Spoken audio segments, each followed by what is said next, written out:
సంగారెడ్డి జిల్లా కేంద్రంలో గత నెల రోజులుగా దీక్ష చేస్తున్న సమగ్ర శిక్ష అభియాన్ ఉద్యోగులకు సంఘీభావం తెలిపిన ఎంపీ రఘునందన్ రావు కలెక్టర్ కార్యాలయం పక్కన ఉన్న దీక్ష శిబిరంలో ఉద్యోగులతో కలిసి ధర్నాలో పాల్గొన్న ఎంపీ తన ప్రశ్నిస్తే బీజేపీ మా పార్టీ నాయకులను భయపెడుతుందని విమర్శించడం సిగ్గుచేటు. బీజేపీ పార్టీ ఎవరిని భయపెట్టదు. మేము భయపెట్టాలని చూస్తే కేటీఆర్, హరీష్ రావు, కవితను కాదు ఏకంగా కేసీఆర్నే తీసుకుపోయే వాళ్ళం.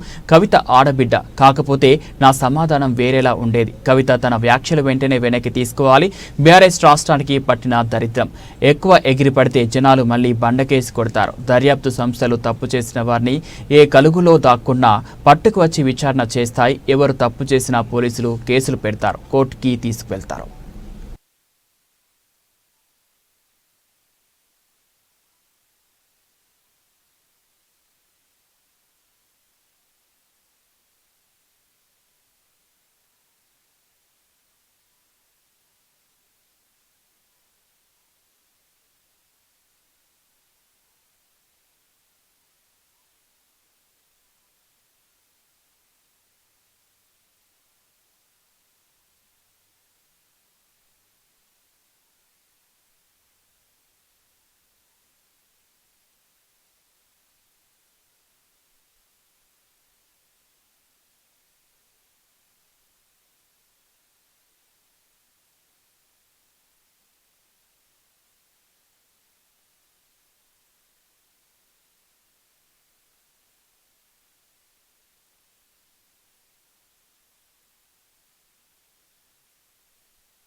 చేసే కార్యక్రమాలని కొనసాగించేది. ఇన్వెస్టిగేటింగ్ ఏజెన్సీస్ తప్పు చేసినటువంటి వ్యక్తుల్ని ఏ కలుగులో దాక్కున్నా వెలికి తీసుకొస్తాయి, పట్టుకొస్తాయి, జ్యుడిషియల్ కస్టడీకి రిమాండ్కి పంపిస్తాయి. తర్వాత ఏం చేయాలనేది న్యాయస్థానాలు చూస్తాయి.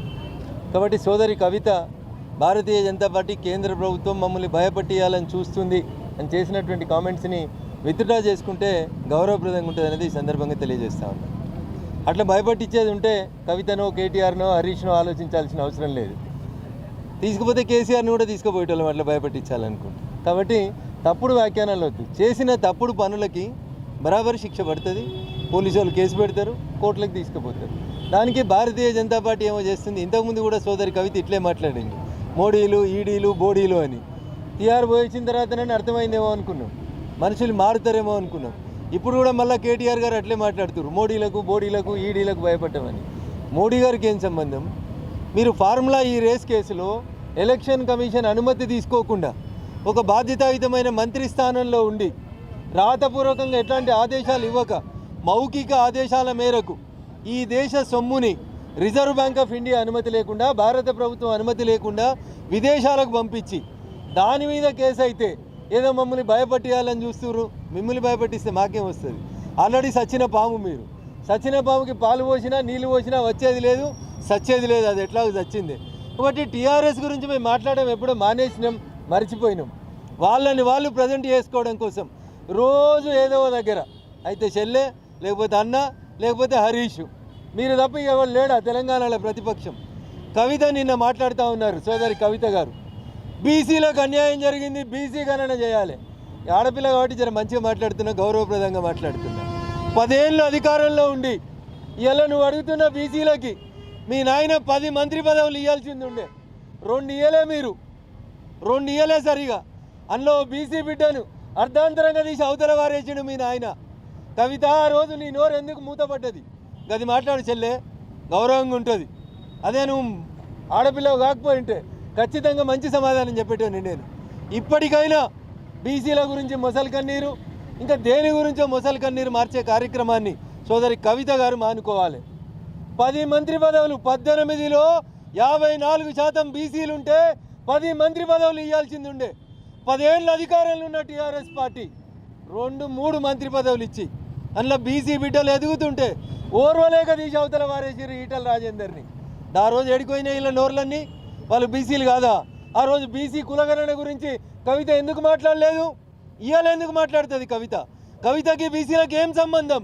నిజాయితీగా ఉంటే మీ నాయన ఈ రోజుకైనా ప్రతిపక్ష పదవి హోదాని ఒక బీసీ బిడ్డకి ఇవ్వమని చెప్పు. పార్టీ అధ్యక్ష పదవి ఇవ్వండి. పోని ఏదైనా చర్చ జరిగితే అసెంబ్లీలో ఒక్క బీసీ బిడ్డని మాట్లాడించింది చెప్పురి. ఈ ఏడాది కోలే అయితే హరీష్ మాట్లాడాలి, లేకపోతే కేటీఆర్ మాట్లాడాలి. ఎవరు లేడా బీసీ బిడ్డ అక్కడ? ఎవరికి మాట్లాడే అర్హత లేదా? మీ అన్న కంటే ముందు, మీ బావ కంటే ముందు మంత్రులైన వాళ్ళు, తలసాని శ్రీనివాస్ యాదవ్ లాంటి వాళ్ళు చాలామంది ఉన్నారు కదా అక్కడ. వాళ్ళకి ఇయ్యండి, మాట్లాడిపోయిండ్రి. అందుకని మొసలి కన్నీరు బంద్ చేయండి. మీడియా మిత్రులకు కూడా నాది విజ్ఞప్తి, ఆ ముగ్గురు గురించి రాయడం బంద్ చేయండి. పొద్దుగాలైతే వాళ్ళే ఉన్నట్టు, ప్రతి సమస్య వాళ్ళకే తెలిసినట్టు. ఈ సమస్యలన్నిటికి కారణం ఆ ముగ్గురే. ఈ రాష్ట్రానికి పట్టిన దరిద్రం ఏమైనా ఉందంటే అది టీఆర్ఎస్ పార్టీయే. ఇక వాళ్ళు వచ్చి బీసీ గణన చేయండి, బీసీలకు మంత్రి పదవులు ఇవ్వండి. మీరు కూడా మాట్లాడితే ఎట్లుంటుంది చెల్లె?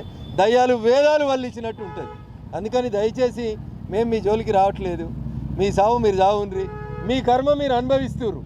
అన్ని కులాలను నాశనం చేసి, అన్ని వ్యవస్థల్ని నాశనం చేసి, తెలంగాణ ఉద్యమకారుల ఉసురు పోసుకున్నందుకు మంచోడు మౌనంగా ఏడిస్తే ఆ మంచోని కన్నీరే మీ కొంపకు దాక్కుతుందని చెప్తారు.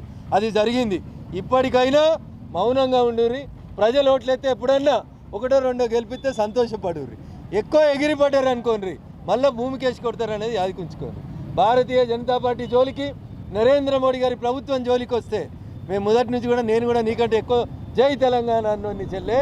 ఈటికా జవాబ్ పత్తర్ సే జరూర్ ఆప్కు మిలేగా. Thank you. రాష్ట్ర అధ్యక్ష బాధ్యత